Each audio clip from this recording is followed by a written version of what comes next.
चिठ्ठी घरपोच पोचवा, प्रचार यंत्रणेमध्ये समन्वय ठेवा, जिथं चुकत आहे तिथं सुधारणा करा, गाफील राहू नका, अशा सूचना या पदाधिकाऱ्यांना देण्यात आलेल्या आहेत.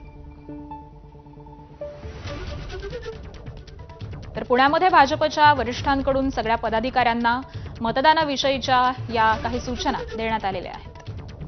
आणि आज संदर्भातले अपडेट जाणून घेऊयात. आमचे प्रतिनिधी मिकी घई सध्या आपल्या सोबत आहेत. मिकी, खरं तर अगदी 3 ते 4 दिवस मतदानासाठी उरलेले आहेत आणि असं असताना भाजपच्या वरिष्ठांकडून काही सूचना या पदाधिकाऱ्यांना देण्यात आलेल्या आहेत. कशा पद्धतीने तयारी सुरू आहे, काय सूचना देण्यात आल्या?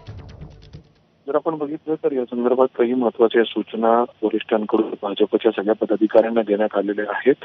या पद्धतीने घरपोच या सगळ्या मतदारांना जे चिठ्ठ्या असतात ते देखील व्यवस्थित पोहोचायला हव्यात आणि जास्तीत जास्त प्रमाणात मतदार व्हावं यासाठी देखील आपण प्रयत्न करायचा आहे आणि प्रत्येक प्रभागाकडे लक्ष द्यावेत.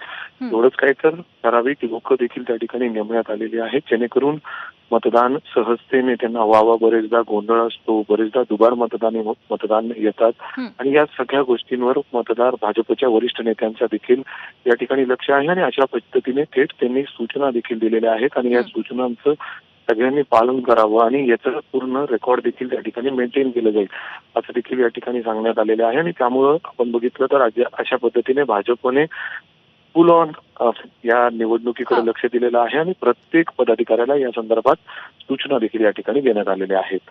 निश्चित, त्यामुळे क्रॉस मतदान होऊ नये यासाठी भाजपकडून ही खबरदारी घेतली जाते. धन्यवाद मिकी या सविस्तर माहितीसाठी. आणि यानंतर